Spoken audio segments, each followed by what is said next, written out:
Today we're taking a look at note set 4 that has to do with inverse functions. So all this is brand new to you. Make sure as you watch this Edpuzzle, you are pausing the video when you need to pause. Make sure you have everything written down. I will be looking for that tomorrow to make sure everything's written down and you've taken good notes. So you hear me say inverse function, and you might say, what is an inverse function? Well, an inverse means to undo.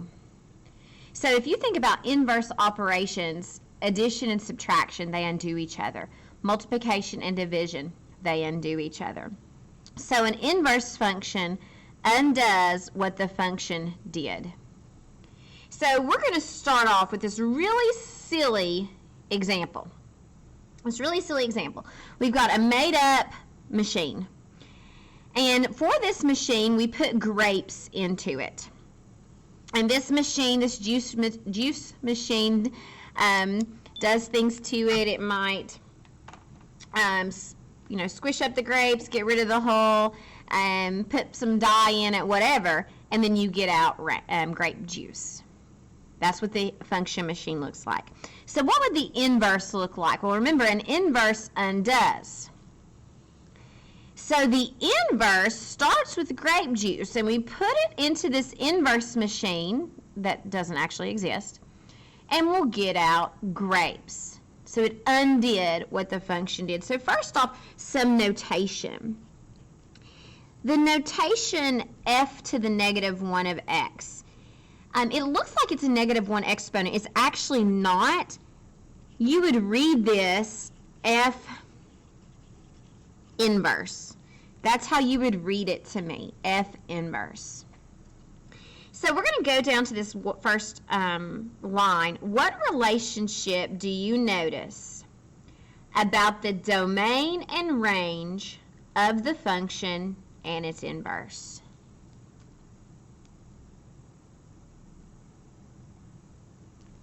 Well, hopefully this is what you notice. And so I'm going to write it in a certain way. So as I look at f of x, which is this machine, okay, as I look at f of x, which is this machine, I see that its domain is grapes. And I see that its range is juice. Okay, let's look at the inverse machine. Its domain is juice, and its range is grapes. So what do you notice? Here's your first important quality about a function and its inverse. The domain and range are switched. So with our really silly example here of grapes and grape juice, we have our first important property of a function and its inverse. The domain and the range are switched. All right, so this next comment says that we want to compose them. You've been reviewing that in your homework the last few days, but we want to find what f of f inverse of x is. We want to find what that is. So I'm going to start by the inside function, which is the inverse function. And so I look back at that inverse machine, and what can I plug in to that inverse machine? Well, into that inverse machine, I can plug in juice. And when I plug juice into that inverse machine, I get out grapes. So that is now on the inside here. I've got f of grapes. Well, that tells me to go to my function, f. And if I plug grapes in, I'm getting juice out. Okay, so tell me what you notice. Well, go back to the definition of a function and its inverse at the top of your paper. It says a function or inverse undoes what a function does. Well, they did each other. I plugged in juice and I got out juice. In other words, I plugged in x and I got out x. Let's go to this next statement. This time, on the inside is f of x, the diagram on the top. And so what can I plug in for x in this function? Well, you can see it's grapes. So I'll have f inverse of f of grapes. So I plug that into the machine, the top machine, and we can see that when I plug grapes in, I get juice out. So now I will have f inverse of juice. So I'm plugging juice into this inverse machine, and what do I get out? I get out grapes. So notice we had something similar happen. We plugged grapes in, and when we composed them, we got grapes out. In other words, f inverse of f of x is x.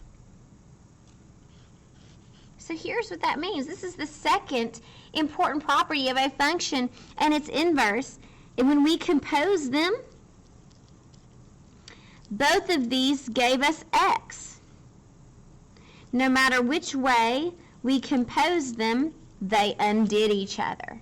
So we've got two important properties just on this front page. The domain and range are switched for a function and its inverse. And when you compose them, they undo each other. All right, so let's turn the page. So I'm looking at this function, and I'm going to go ahead and graph it. I'm going to graph the point -3, 2, -1, -4, 2, 6, and 4, 4.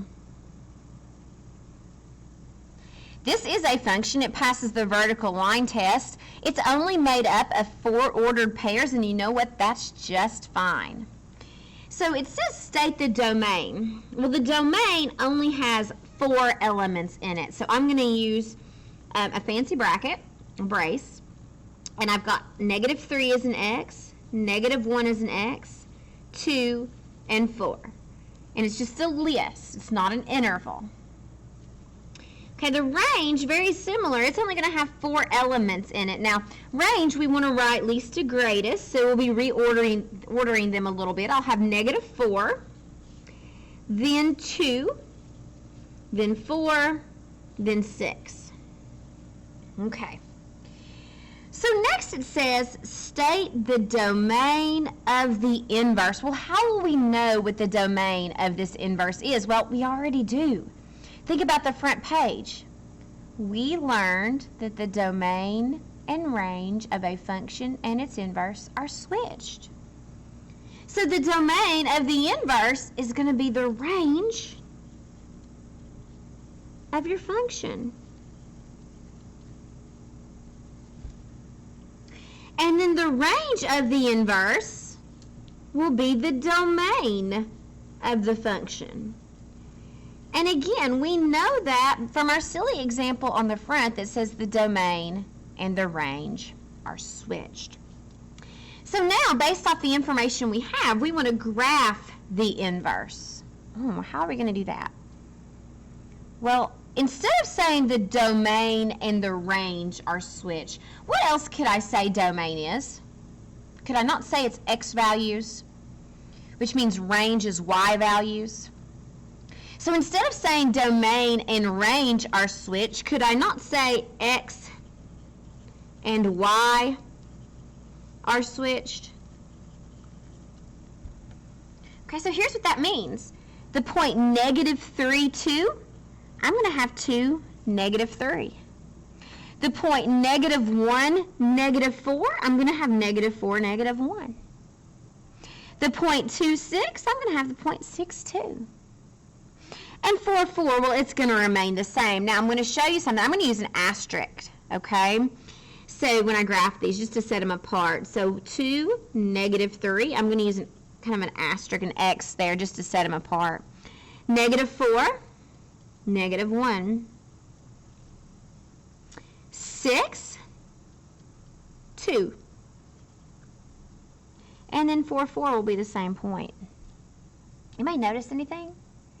There's another relationship here, graphical relationship. So look real close at your graph. Here's the third important property about a function and its inverse.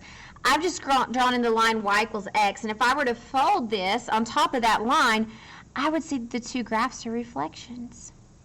So now is your third important property. They are reflections. Uh-oh, I'm running through the whole punch. Reflections across the line y equals x. All right, so how do we find an inverse algebraically? So let me give you the steps. 1, get y by itself. Typically, that's done already. 2 goes with the fact that you can switch domain and range. Switch x and y. And again, that's like switching domain and range. 3, solve for y. And 4 would be verify, and we won't get to that today in our video. We won't get to that today. So let's go with this example. So first off, we already really have y by itself. We've got y equals 4x minus 7. That's our function. So let's find our inverse. So we're just going to follow our steps. Switch x and y. As soon as we switch x and y, we are now working with the inverse. And I'm going to solve for y. So I'm going to add 7. And then divide by 4 or multiply by 1/4, whatever you want to do there. I like multiplying by 1/4, so I get 1/4 x plus 7/4 will equal y. And I'm going to go ahead and use certain notation. So this is my inverse, and I'm going to use that inverse notation is 1/4 x plus 7/4. So there's your inverse. And that's it for today. So from here, make sure you go fill in all of this. You have a Math Excel to be working on and homework then to do, and I'll see you tomorrow.